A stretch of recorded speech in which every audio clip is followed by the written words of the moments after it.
இதில் திட்டமாக நெய் சேர்த்துக்கிறோம். 100 கிராம் அளவுக்கு நெய் சேர்த்துக்கிறோம்.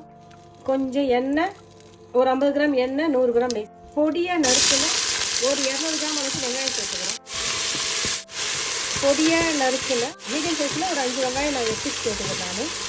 நான் இதை சேர்த்து நல்லா அழகாக வதக்கிக்கிறேன். நம்ம போட்ட வெங்காயம் அழகாக வதங்கிடுது. சீரகம், 1 ஸ்பூன் மிளகு, அந்த அன்னாச்சி பூ 2 எடுத்து வச்சுக்கிறோம். ஏலக்காய் ஒரு 5-6 எடுத்து வச்சுக்கிறோம். கிராம்பு எடுத்து வச்சுக்கிறோம். 2 அந்த பிரிஞ்சி இலை எடுத்து வச்சுக்கிறோம்.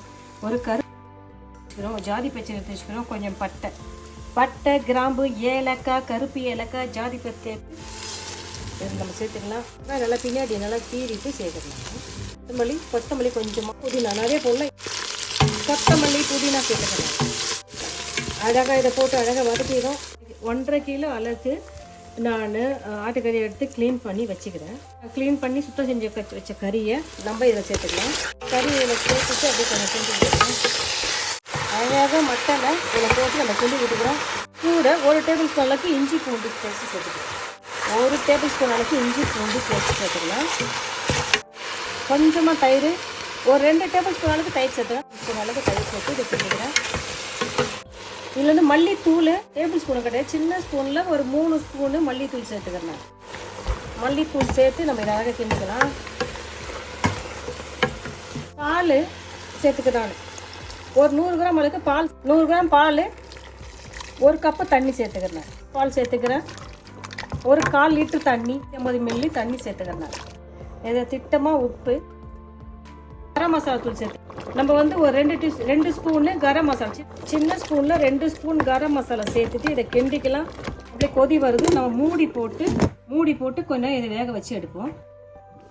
ஒரு 3 கப்பு பசுமதி ரைஸ் எடுத்து தண்ணி வடிகட்டிட்டு வச்சுக்கிறேன். இப்போ நம்ம இதை வேக வச்சுக்கலாம். திட்டமாக தண்ணியில் சேர்த்துக்கலாம். தண்ணி நல்லா முங்குற அளவுக்கு தண்ணி சேர்த்துக்கலாம். நம்ம இதில் தண்ணி சேர்த்தாச்சு. இதில் 1/2 ஸ்பூன் உப்பு சேர்த்துக்கலாம். ஜீரகம் இதெல்லாம் போட்டு நம்ம இது வேக வச்சு எடுத்துக்கலாம். இதில் கொஞ்சம் எண்ணெய் ஆட் பண்ணிக்கலாம். எல்லாத்தையும் போட்டுட்டு இதை அப்படியே கலந்து விட்டுக்கலாம். ஒரு 70% இந்த அரிசி நம்ம வேக வச்சு ஃபில்டர் பண்ணி எடுத்துக்கலாம். பாருங்க, அரிசி 70% வெந்துச்சு நினைக்கிறேன். பாருங்க, சாதம் வெந்துச்சு.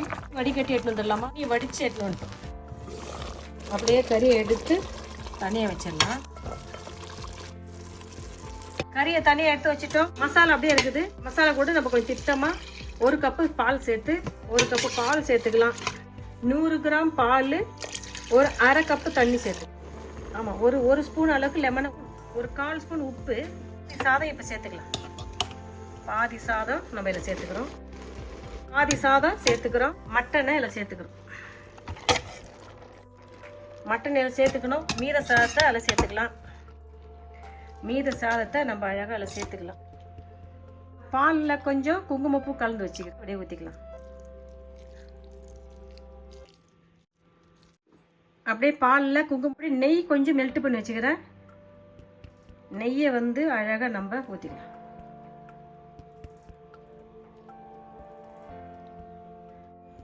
அப்படி மூடி போட்டு ஒரு 10 நிமிஷம் மிதமான சூட்டில் ஒரு 10 நிமிஷம் தம் போட்டு நம்ம எடுப்போம்.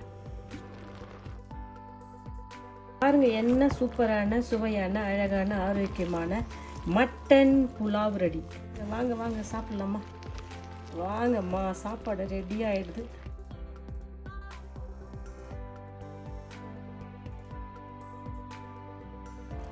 வாங்க, நான் சாப்பிட்டு பார்க்குறேன்.